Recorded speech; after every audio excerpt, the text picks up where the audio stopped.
அஸ்ஸலாமு அலைக்கும். வந்திருக்கோம் நல்லா வந்து சந்தோஷம். நிறைய வந்து இப்போ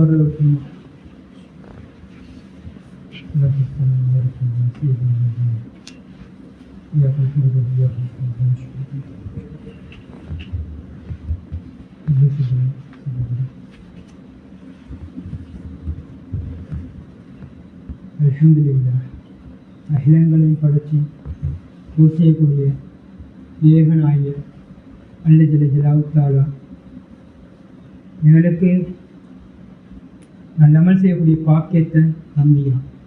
அதுக்கு அதிகமாக நன்றி சொல்கிறேன். யாருக்கு இப்படிப்பட்ட பாக்கியம் கிடைக்கும்டா அல்லாஹ் யாரை நேசிக்கிறானோ அவனுக்குத்தான் இப்படிப்பட்ட பாக்கியங்கள் சந்தர்ப்பங்கள் எல்லாம் கொடுத்துருக்கோம். நபி ஸல்லல்லாஹு அலைஹி வஸல்லம் சொன்னாங்க, இந்த சபையை பார்த்து சொர்க்கம் தான் சொர்க்கம் தான் சொர்க்கம் தான் 3 முறை சொன்னாங்க.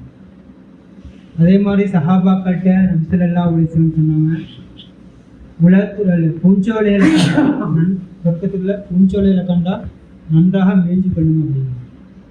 சஹாபாக்கள் கேட்டாங்க, சொர்க்கத்துல உள்ள பூஞ்சோலை உலகத்துல நிற்கிறா அப்படின்னு. அந்த டைம்ல நபி ஸல்லல்லாஹு அலைஹி வஸல்லம் சொன்னாங்க, அதுதான் இல்முடைய சபை, அல்லாஹ் பற்றி ரசூலை பற்றி பேசக்கூடிய இடம். அந்த இடத்துல போயிட்டு நெருக்கமாக உட்கார்ந்து கொள்ளுங்க. இந்த இடத்துல சக்கீனத்துடைய அமைதி உள்ளத்துல ஏற்படும். எவ்வளோ ஒரு சஞ்சலத்துல கஷ்டத்துல துன்பத்துல சோதனைகள்ற கவலைகள்ற எந்த ஒரு பிரச்சனைகள் வந்தாலும் இந்த இடத்துல இருக்கிற ஒரு நிம்மதி, ஒரு சந்தோஷம், ஒரு ராகத்துக்கு இந்த உள்ளத்துல ஒரு துடிப்பொண்டிக்கும். இந்த சந்தர்ப்பம் இந்த மஸ்ஜித்ல மட்டும்தான் அல்ல கொடுக்கும். பஜார்ல கடை வீதிகள் அங்கிட்டு பார்க்கல, எங்கிட்ட பார்த்தாலும் அப்படிப்பட்ட சந்தர்ப்பங்கள் இல்லை. ஆனால் அல்ல ஜல்ல ஜலாலுஹு சொன்னான், இந்த உலகத்தை நான் விசாலமாக்கி படைச்சிக்கிறேன். இந்த விசாலமாக்கி படைச்சிக்கிறேன். விசாலமான இந்த உலகத்தை நீங்களும் சுற்றி பாருங்க. என்னுடைய அத்தாட்சிகளை நீங்க அடிக்கடி போயிட்டு பாருங்க.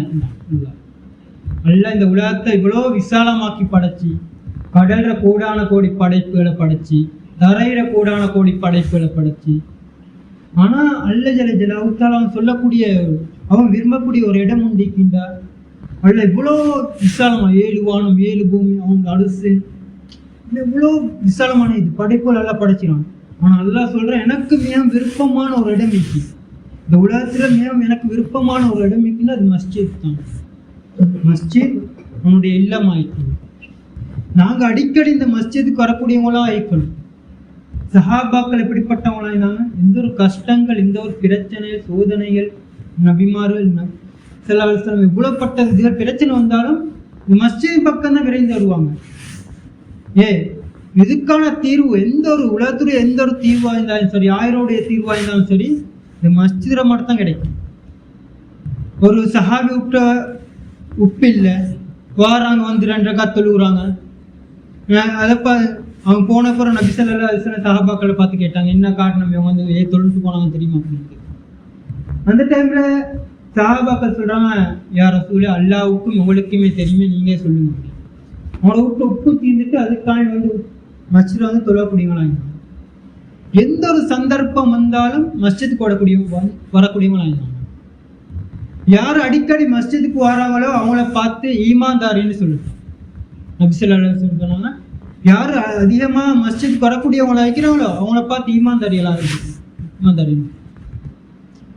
நபி ஸல்லல்லாஹு அலைஹி வஸல்லம் கொஞ்சம் இருட்டாயிட்டாலும், அதிகமா மழை பெஞ்சிட்டாலும், இன்னொரு ஒரு சந்திரம் வந்துட்டாலும் டக்குன்னு நபி ஸல்லல்லாஹு அலைஹி வஸல்லம் வந்துருவாங்க, மஸ்ஜிதுக்கு வந்து தொழுவாங்க.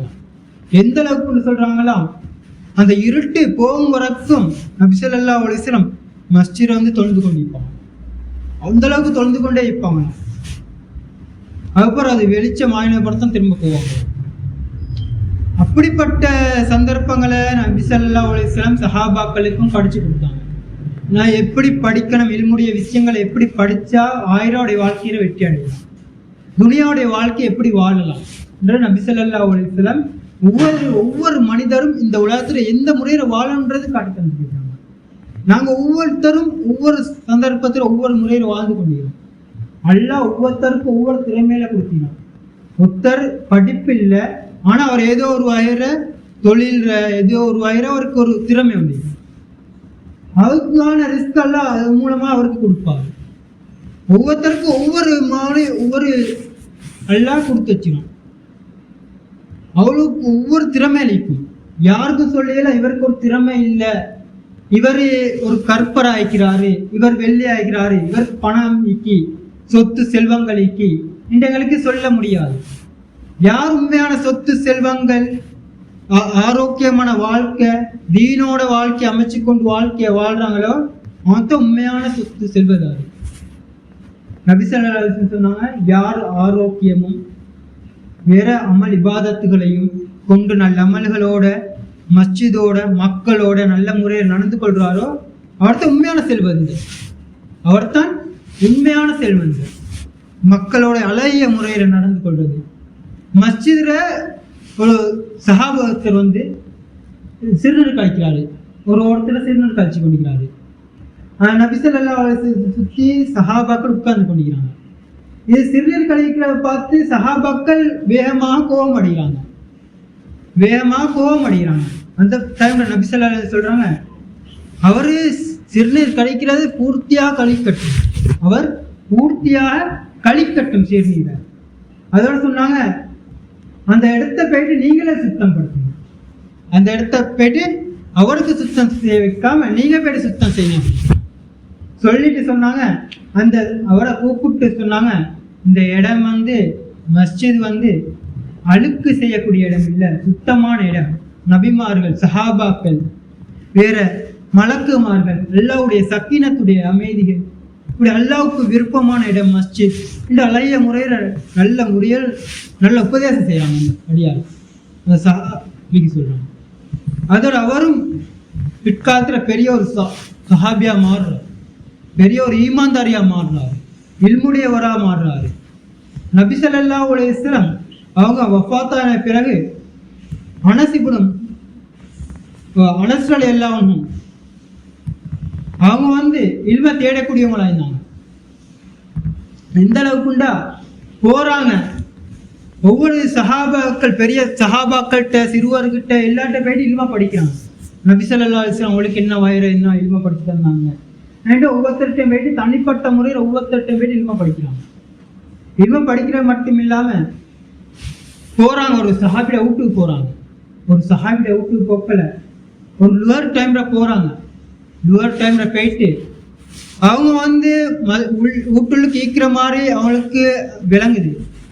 தட்டுறாங்க, பேசுறாங்க, ஆனா வீட்டுக்கு ஈக்கிற மாதிரி விளங்குது. அதோட அப்படியே நிக்கிறாங்க. அதே இடத்துல நின்று அவங்களோட திண்ணேற மணல், பாலைவன மணல், அதோட அந்த திண்ணேற உள்ள மணலை தட்டிட்டு அதே இடத்துல சாயிறாங்க. கொஞ்ச நேரம் சாயிறாங்க. சாஞ்சிட்டு கேட்குறாங்க. அந்த சஹாபி வாராரு, வெளியே வாராரு. அசருடைய டைம் வரக்கல் அந்த சஹாபி வெளியே வாராரு. வார டைம்ல நீங்க எப்போ வந்தீங்க, என்ன காரணத்துக்கு வந்தீங்கன்னு அந்த சஹாபியை பார்த்து கேட்கிறாரு. வார டைம்ல சொன்னா, நான் இல்ம படிக்கிறதுக்காக நீ வந்தேன். நீங்க நபி ஸல்லல்லாஹு அலைஹி வஸல்லம் சாச்சட மகன் ஆகிக்கிறீங்களே, நீங்க முன்கூட்டியே நீங்க பேசி தானே வந்தீப்பனே அப்படின்னு. அவங்க சொல்றாங்க, இல்ம தேடி நாங்கத்தான் போகணுமே தவிர இல்ம எங்ககிட்ட வராது. இல்முடைய விஷயத்தை நாங்க அடிக்கடி கேட்கணும், பேசணும், கற்றுக்கொள்ளணும். நபி ஸல்லல்லாஹு அலைஹி வஸல்லம் எச்சு துப்புர இறைந்து ஆட்சி செய்யும் வரைக்கும் எந்த முறையில வாழணும், மனிதன் எந்த முறையில வாழ்ந்தா வெற்றி கிடைக்கும்ன்றத ஒவ்வொரு அடியானுக்கும் நபி ஸல்லல்லாஹு அலைஹி வஸல்லம் காட்டி தந்தாங்க. இந்த அடிப்படையில எங்களோட வாழ்க்கை அமைச்சு கொள்றது. இந்த வாழ்க்கை அதிகமாக நாங்களும் இல்முடைய விஷயங்களை தேடி தேடி படிக்கிறது. அதுதான் சொல்றாங்க, நபி ஸல்லல்லாஹு அலைஹி வஸல்லம் காலத்துல யமன் நாட்டுக்கு நபி ஸல்லல்லாஹு அலைஹி வஸல்லம் அனுப்புறாங்க. ஜபல் ரலியல்லாஹு அன்ஹு அனுப்புறாங்க. முஹாதிபுனு ஜபல் ரலியல்லாஹு அன்ஹு அனுப்புறாங்க யமன் நாட்டுக்கு. போயிட்டு சொல்றாங்க, அவனோட யமன் நாட்டு மக்கள் முன்கோபம் கொள்ளவங்க, பொறுமை இல்லாதவங்க, கொஞ்சம் அவங்களும் கடுக்கடுப்பாய்க்கக்கூடியவங்க. ஆனா அவங்கக்கிட்ட போயிட்டு நல்ல முறை நல்ல உபதேசங்களை இல்முடைய விஷயங்களை கற்றுக் கொடுங்க அப்படின்ட்டு. ஆனால் நபி ஸல்லல்லாஹு அலைஹி வஸல்லம் இந்த ஜபல் ரலியல்லாஹு அன்ஹு அனுப்புறாங்க. எப்படின்னா, நபி ஸல்லல்லாஹு அலைஹி வஸல்லம் வஃபாத்தான பிறகும் அவங்களுடைய வருது. எப்படின்னா, அவங்களோட நபி ஸல்லல்லாஹு அலைஹி வஸல்லம் வஃபாத்தாயிட்டான்னு சொன்ன செய்தி வருது. அதோட நபி ஸல்லல்லாஹு அலைஹி வஸல்லம் அவங்களுக்கு சிபாரிசு செஞ்சு அனுப்பினான். எப்படின்னா, நீங்க போயிட்டு அங்க மக்களுக்கு இல்முடைய விஷயங்களை படிச்சு கொடுங்க, அந்த வரைக்கும் வராதிங்க. மக்கள் மத்தியில இல்முடைய விஷயங்கள் வளர்ந்து வாழ்க்கிறவங்களும் வெற்றியவங்களா மாறணும். அப்படியே நபி ஸல்லல்லாஹு அலைஹி வஸல்லம் செய்தி வருது. அந்த டைம்ல அவங்க வரல, இல்முடைய விஷயங்களை கற்று கொடுக்கறதுக்காக அங்கே இருந்தாங்க.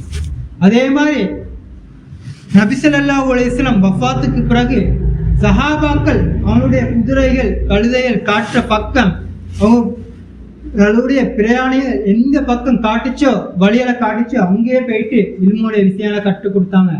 அதே மாதிரி அங்கேயே வஃபாத் ஆயினாங்க. ஜன்னத்துல் பகீர்ல 10,000 சஹாபாக்கள் மட்டும் அடக்கப்பட்டிறாங்க.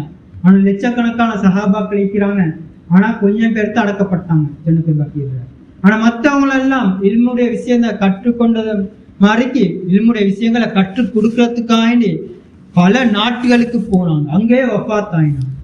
அந்த அடிப்படையில தான் இன்றைக்கு 4 மாசம் 40 நாள் போறதெல்லாம் காரணம் என்னன்னா, நாங்க இல்முடைய விஷயங்களை நாங்களும் கற்றுக்கொள்ளணும், மக்களுக்கு இது பிரயோசனமாய்க்கணும், மக்களுக்கும் இதை நாங்கள் கற்றுக் கொடுக்கக்கூடியவங்களா ஆயிக்கணும்.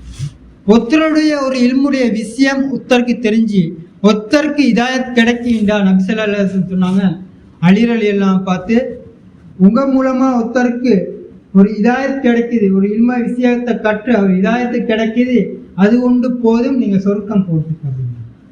இன்ஷா அல்லாஹ் நாங்களும் முயற்சி செய்வோமா? இன்ஷா அல்லாஹ் சொல்லுங்களேன். அந்த அடிப்படையில 4 மாசம் யாரு போட்டுக்கிறேன் அல்லாஹ்வோட பாதையில நானும் என்னுடைய வாழ்க்கையை சீர்திருத்துறேன், என்னுடைய வாழ்க்கை பிரகாரம் நான் வாழ்றேன். நபி ஸல்லல்லாஹு அலைஹி வஸல்லம் எந்த வழிகாட்டுகளை காட்டினாங்களோ அந்த வழிகாட்டுகள் நான் வாழ்க்கையில் எடுத்து மற்றவனுக்கு எத்தி வைக்கிறேன். இன்ஷா அல்லாஹ் சொல்லுங்களேன். நியத்தை வெளிப்படுத்துங்க. இன்ஷா அல்லாஹ் அல்லாஹ் ரஹ்மத் செய்வானா, கபூல் செய்வானா, தீனுக்காக ஆயுள்வானா, அல்ல முழு உலகத்துக்கும் போகக்கூடிய பாக்கியத்தை நசிபாக்குவானா, உங்களுடைய வீட்டில் உள்ள கஷ்டங்கள் துன்பங்கள் பிரச்சனை அனைத்து பிரச்சனை நீக்குவானா. சொல்லுங்களேன். இன்ஷா அல்லாஹ் ஒரு 3 நாள் 17, 18, 19 பூர்த்தியா ஒரு ஜமாத் உண்டு. கோயிலத்தோட பள்ளியிலிருந்து பூர்த்தியா ஒரு ஜமாத் உண்டு. இன்ஷா அல்லாஹ் உங்களுடைய நியத்தை வெளிப்படுத்துங்க, முயற்சியும் செய்யுங்க. எலும்பி பேரை கொடுங்க. எலும்பி பேரை கொடுக்கறது ஷைத்தாண்ட முது எலும்பு உடைக்கிற மாதிரியும், அதை சுற்றி சஞ்சாரத்தை பார்க்காம கொஞ்சம் எலும்பி பேரை கொடுக்குறது. அல்லாஹ் வாழ்க்கத்தை கபூல் செய்வானா, தீனுக்காயம் பயன்படுத்துவானா, அரசு நிகழ்ற 7 பேர் அல்லாஹ் கொடுக்கக்கூடிய பாக்கியத்தை இவாளுக்கு நசீபாக்குவானா. இஜ்திமாய்க்கு இன்ஷா அல்லாஹ் மஸ்ஜித் சலாம்ற வெள்ளிக்கிழமை மஹரிப்லேருந்து இஷா முட்டும் இன்ஷா அல்லாஹ் போகிறதுக்காண்டி எல்லாரும் முயற்சி செய்வோம் இன்ஷா அல்லாஹ். அதே மாதிரி எங்களுக்கு தரப்பட்ட 5 அமல், இந்த 5 அமலை நாங்கள் சரியான முறையில் நான் மஸ்ஜிதோட செஞ்சு வந்தால் பெரிய மாற்றங்களை ஊரையும் பார்க்கலாம், அதே மாதிரி எங்கள்கிட்டையும் மாற்றம் பார்க்கலாம், எங்களோட வீட்டையும் மாற்றங்களை பார்க்கலாம். அந்த 5 அமல், அந்த 5 அமல் தான் தாலிம் அறவர் தாலிம் வாசிக்க சொல்றாங்க. தாலிம்ற விஷயத்துல பூர்த்தியா இல்முடைய விஷயங்களை கற்றுக்கொள்றது.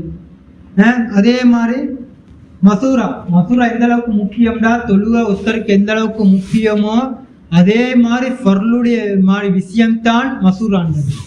மசூராவோட மஸ்ஜிதுள்ள ஊரில் உள்ள எல்லா மசூராவையும் ஃபிகர் பண்ணுறது. அதே மாதிரி மஹல்லா வேலை புதன்கிழமை நேர காலத்தோட திக்ர் செலவாத்தோட கொஞ்சம் இது முயற்சி செய்கிறது. அதே மாதிரி பக்கத்து மஹல்லா உதவியாகிறது. அவன் செவ்வாய்க்கிழமை அபுசாலி மஹல்லா, அந்த மஹல்லாவை பூர்த்தி எங்களுக்கு நான் கொஞ்சம் பேரை போயிட்டு அடுத்த கிழமை போயிட்டு சலம் உயரம் வச்சுன்னு செஞ்சுட்டு வாழுது. அதே மாதிரி மாதம் தவறாமல் 3 நாள் இந்த பூர்த்தியாக போயிட்டு வாழுது.